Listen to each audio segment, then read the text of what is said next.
John, tell me how you know Tracy Burris. I'm his uncle.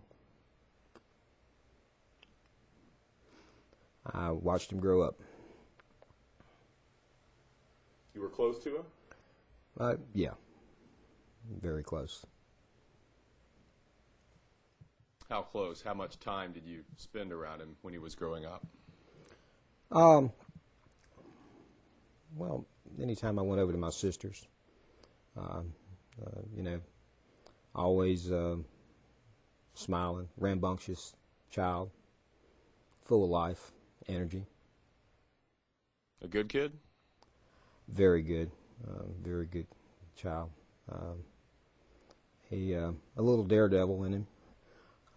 Used to watch him go down the slide in his bicycle, and to me that was extreme cycling back in those days.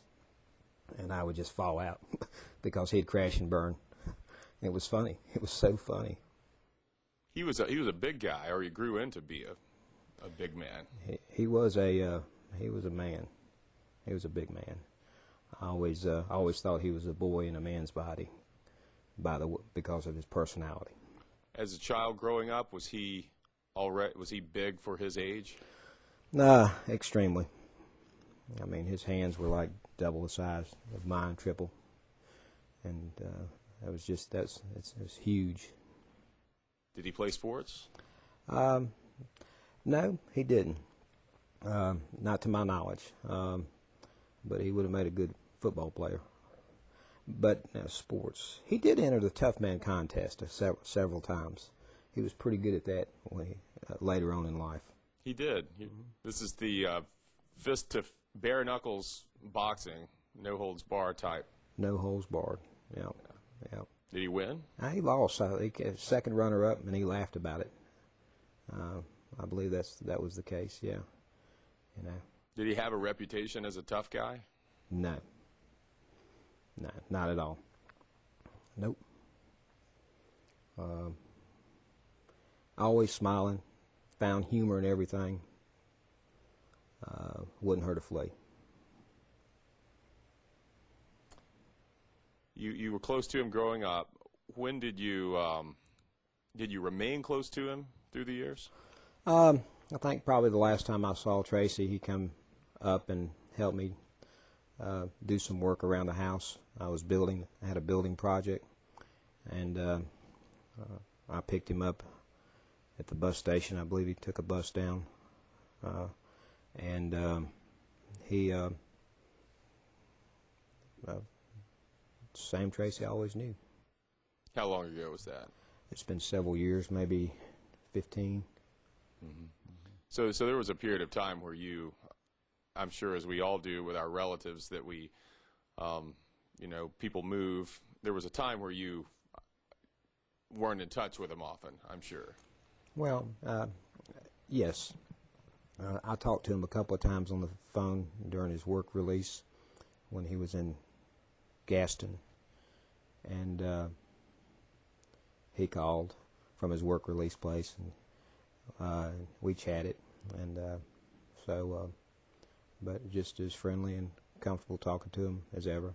We talked about him getting out and getting back on the doing what was right for him and his life, and I think that's probably the last time I talked to him, which was a couple years ago.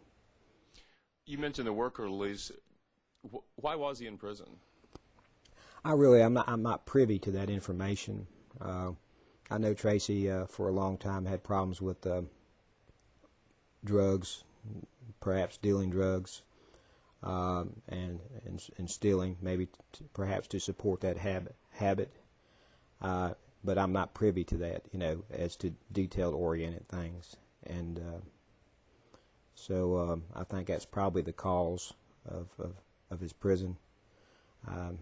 They say on the news media, or the sheriff, they said he had a pretty extensive rap sheet, but I've never seen that. A lot of breaking and entering, and I can tell you because I've seen it, a lot of breaking and entering and larceny from homes. A man who he worked with in his work release told us that he considered himself a safecracker, kind of an expert burglar, so to speak. I never knew that side of him. Okay, I mean, I didn't know that side of him. The Tracy that we all knew in the family was, he'd give you the shirt off his back. Never felt uncomfortable being around him. Actually, you know, because of his size, felt quite secure. And there are stories that, you know, that make us all laugh and miss him.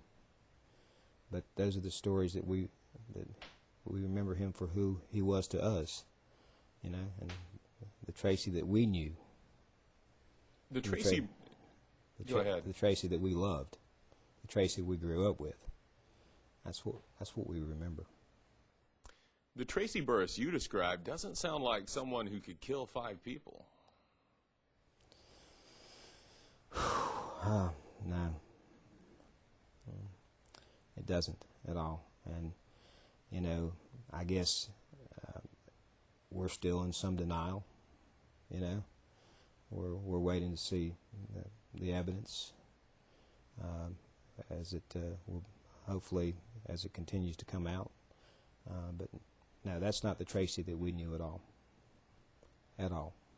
You don't sound convinced that it was him, 100%.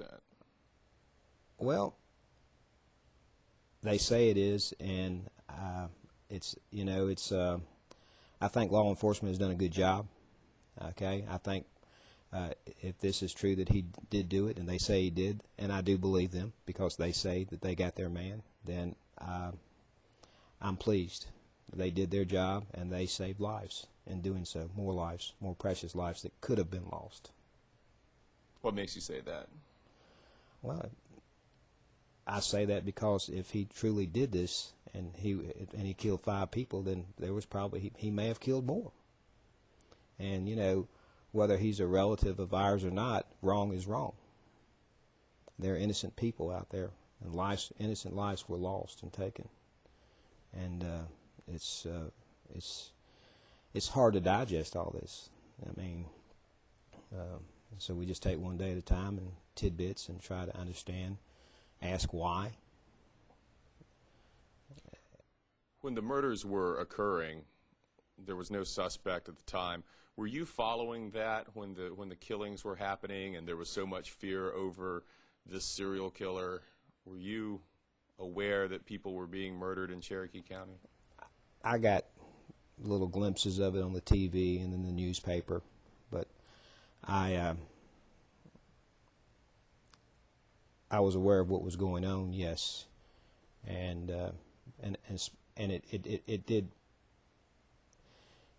it rose a red flag to me that in a small town such as Gaffney, a quiet little southern peaceful town, that's known for its peach on 85, that this would be occurring there, and it threw a red flag as to who in the world would do something like this. Yeah, absolutely. When did you find out that your nephew is the person authorities said is behind the murders? I got a phone call that morning from a relative. What did that relative say? That Tracy had been shot and killed. And